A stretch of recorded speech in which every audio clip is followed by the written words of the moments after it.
So I have the hissing cockroaches out because I was just feeding some to Richard, and he actually ate some, which was cool, just like medium-sized ones. The babies like to hang up on top. It's really annoying. So these guys are massive, as you can see. But I think what I want to do is I want to add a pair of them to Pam's tank because I already have a pair of, oh, you can see. I have a pair of dubia roaches that live in here. So there's the male, and then I normally see the female up front here.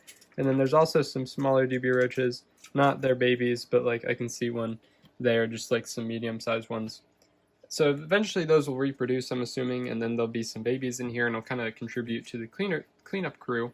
But what I want to add is a pair of these guys. So up here, there's a female, and I think I'm about to try to take it. And they can hear the hissing. But this is a definite female, I can tell. Whoa. Man. For being able to climb plastic and glass, they don't climb your hands very well. But you can see there, the head has like no horns. And she's actually pretty small. Oh, and she's in the fish tank. Okay. They are not... Jeez, this is hard one-handed. There we go. Let's let her out. Go on. So they can climb glass and plastic. So there she goes. And now I need to find a good male to take. Ooh, this guy looks like a male. See those huge horns? Ugh, there we go. And I'll take him, and he'll go down there. So now there's these guys, and they shouldn't hurt Pam in any way or bother her. And they have lots to eat because I put the food down here. And there's isopods in here, so they'll just kind of contribute to the cleanup crew. And then in theory, I'll see them like around the walls and stuff, and that should be pretty neat.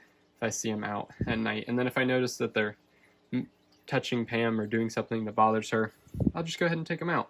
But now there's a pair in here, so technically they can reproduce and live in here. But I really need to do something about all these roaches because there are way too many in here. So I need to get like another one of these containers and split the group. Actually, I need to sell them, but I'll start doing that in the summer once I have time. But I'll just put them back up. But they breed like there's no tomorrow, and there's a ton of them in there. And then here's just the dubia roach colony, the main one.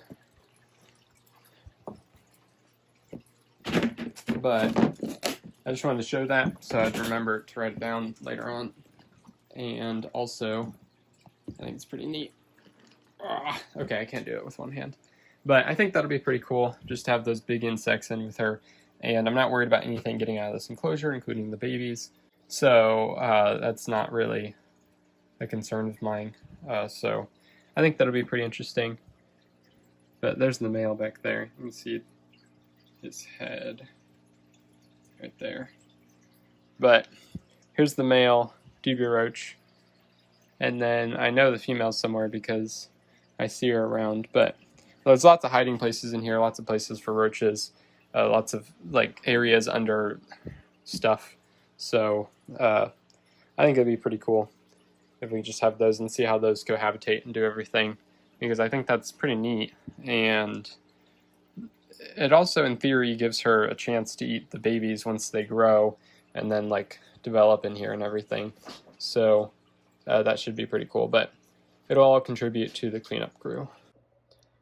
I don't know if you can tell, but this is the same tank well over a year later, and I have learned some things since adding those roaches to my enclosures. First of all, Madagascar hissing cockroaches are not like a super good idea to add to an Exoterra tank, nor are red runner roaches. So I breed dubia roaches, red runner roaches, and Madagascar hissing cockroaches. Madagascar hissing cockroaches can climb plastic, including the babies, and red runner roaches are small and they can fit through basically anything, especially when they're babies. So the adults are completely safe in here. The adults can live in here and breed in here and produce lots of babies, and then the babies can get out because there's all of these little holes here. And they get up into this part, and then when I open the door, they drop down and I don't notice, and they get out, and then there's the little holes back there, and I don't know if they're open or not. And they can crawl out of those as well. So I don't recommend adding Madagascar hissing cockroaches. They're really cool to see, in these enclosures, but I wish I hadn't added them because I find babies around my room, and that's not exactly something you want to find with roaches. But with Madagascar housing cockroaches, it's not a huge deal. Like, I don't completely and utterly regret it. It's fine. I'm not I mean, the adults are big. I could find them. I could try to get them out. Not too worried about it. The dubia roaches, I have not been able to maintain a sustainable colony of dubia roaches in an enclosure. Maybe it's the humidity, I'm not sure, but while some will survive and live for a while, I haven't gotten a breeding population going in a bioactive enclosure before. I mean, with geckos as well. So I don't know what that's about, but I would not worry about dubia roaches though. I think if you bred dubia roaches in a bioactive enclosure, they're just going to kind of stay in the dirt or under stuff, and they're not going to, get out into your house. So I wouldn't worry about those too much, but also I don't know how much success you're going to have with those as a cleanup crew, or as a neat addition to the cleanup crew. That goes for darkling beetles as well, mealworm beetles. I've added tons of mealworm beetles into enclosures, and then they breed, and maybe there's a second generation, and then they die off. So they don't seem to make it very long in bioactive enclosures. And I don't know, maybe either of those things have to do with isopods in the tank. Maybe they compete too much with isopods. I am not entirely sure.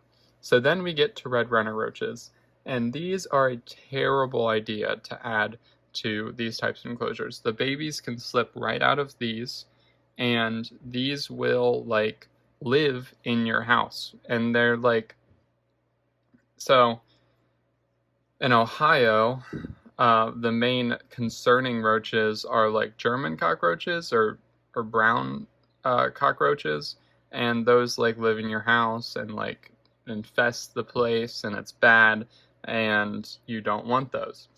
Those look a lot like red runner roaches, except red runner roaches are red, obviously, but their structure is very similar. They're small and squishy, and they are very fast, and they breed very quickly. And essentially, you don't want red runner roaches in your house. So do not put them in the enclosures, because once they are in the enclosures, you cannot get them out, and they will just keep breeding. I don't know if there's red runner roaches in this enclosure, but this Exoterra definitely has red runner roaches, and I see the babies frequently. I do not see the adults. I'm not even sure how the adults survive, because there are 2 day geckos in here that hunt anything they see. They do survive though, and I think there's Madagascar housing cockroaches in here as well, and they also breed, and the babies also get out into my house. If you do want neat cleanup crew, then springtails are a great option. They will not infest your house. They will die if they exit the enclosures. Isopods are a great option. I especially recommend starting off with the dwarf isopods, because they are not as destructive towards plants and eggs if you're trying to breed things and different things. I unfortunately started off with giant canyon isopods, so I have huge isopods in almost all of my enclosures, but they do their job as well. They clean up the poop very well, and they clean up any mold, so I don't have to worry about that. Also, Mario beetles, or the superworm beetles, can be really fun. I have some superworm beetles in here and in here. Whether or not they'll breed, I'm not sure, but they're fun to watch, and they live for a really long time, and I think they're pretty cool. So they will, if they do breed, then they're just going to produce superworms that'll just stay in the enclosures, so there's no worries there.